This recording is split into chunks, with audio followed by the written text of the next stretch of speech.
Happy New Year, guys.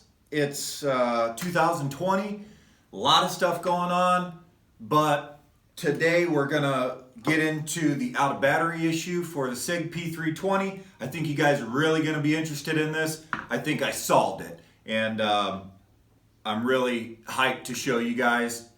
Stick around, we're gonna get into this and look at it up close.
Hey guys, we're talking about the out of battery issues on the SIG P320s.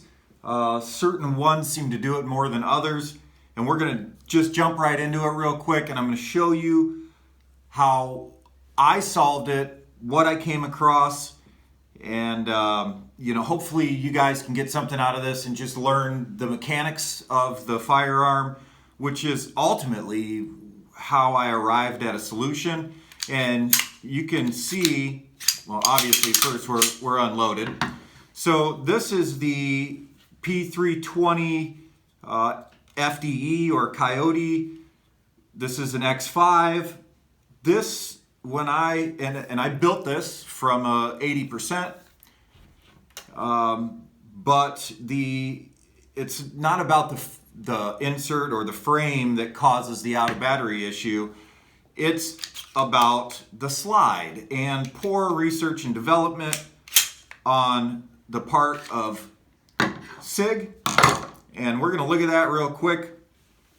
And it took me a while to arrive at a solution, to figure out what was going on, because mine was hanging up just like everybody else's. You know, you call SIG and they call it pre-tension. Sometimes you can send it in and they'll take out the pre-tension, but ultimately it's just a bad design, a poor design. The firearm itself is designed well, but when they cut this RMR slot or this red dot slot in the top, they put holes in the bottom right through the slide. And what I found, and so, take this for what it's worth, but what I found was that the disconnector, and this is the disconnector here, it kind of looks like a little bird head or a dog head.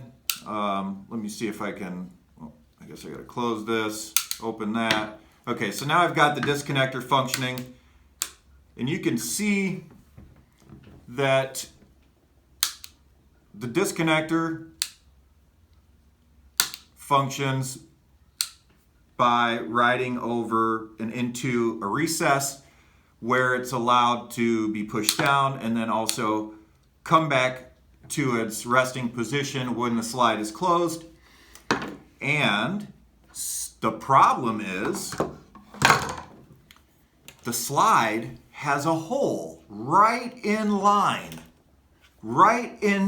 directly in line with the disconnector.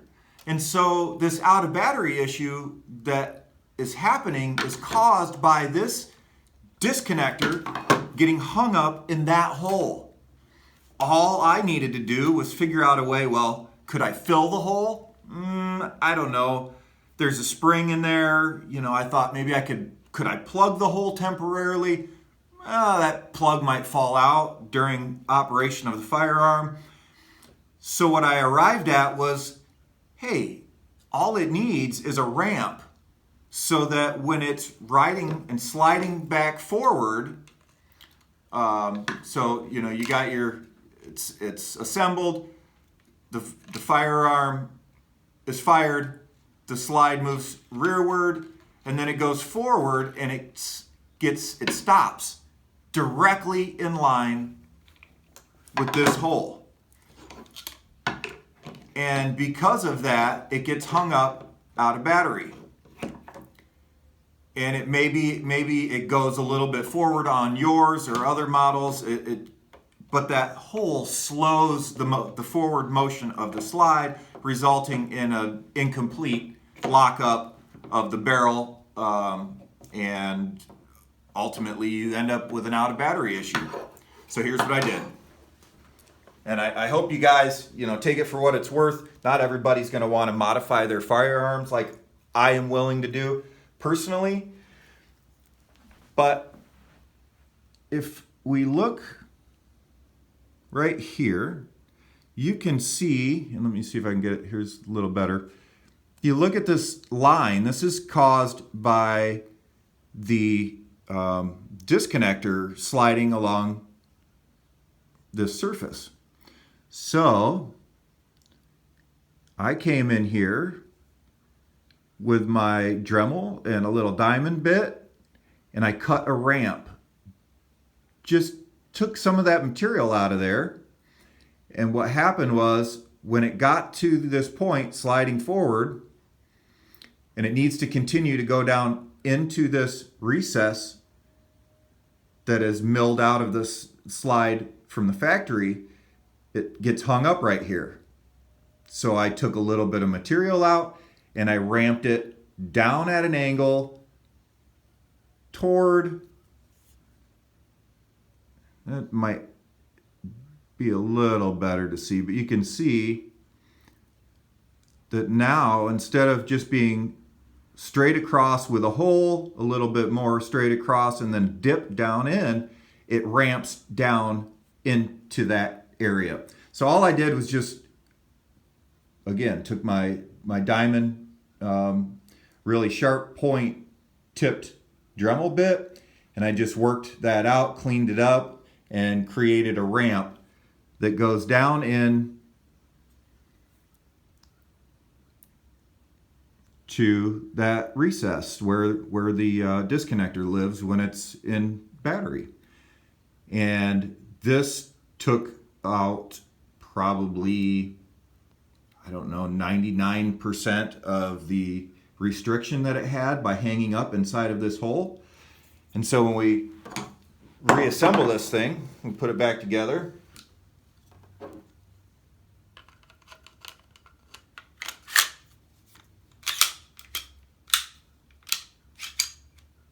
So this is where I'm holding it right now. This is where it's going to get hung up because that's where the hole is. But now, because I put that ramp in there, if I am really careful and just really lightly, I can get it to stop in that spot. But just a little, just a tiny movement of my hand causes it to follow that ramp down into its new home. Solution, problem solved. No more of this crazy out of battery issue. You're welcome. I hope you guys can get something out of that. I hope it helps you. I don't do this for fame or, anything other than I really enjoy gunsmithing. I really enjoy mechanics and how things work and function. And, I'm willing to take a $1,000 firearm, or this one in this case, $800, somewhere in that range. Somewhere, I'm sure you could get it on sale or buy it from a buddy or something like that for less. But, regardless, when you spend more than a couple bucks on a firearm and it's constantly getting hung up in this out of battery issue, and you see it across the board with multiple people complaining about this, you have to say, well, why is it? Why is it? It's not just one gun. It's not just Joe's gun. It's not just Aaron's gun. You know, it's everybody's. And so I have I've got a Legion here. This is the Legion. This is the what is it? Titanium infused polymer, makes it a little bit heavier. It's quite stout. It really is. The holes for the RMR or the Red Dot or the Romeo 1 slot in this are in a little bit of a different place than the hole in the standard P320.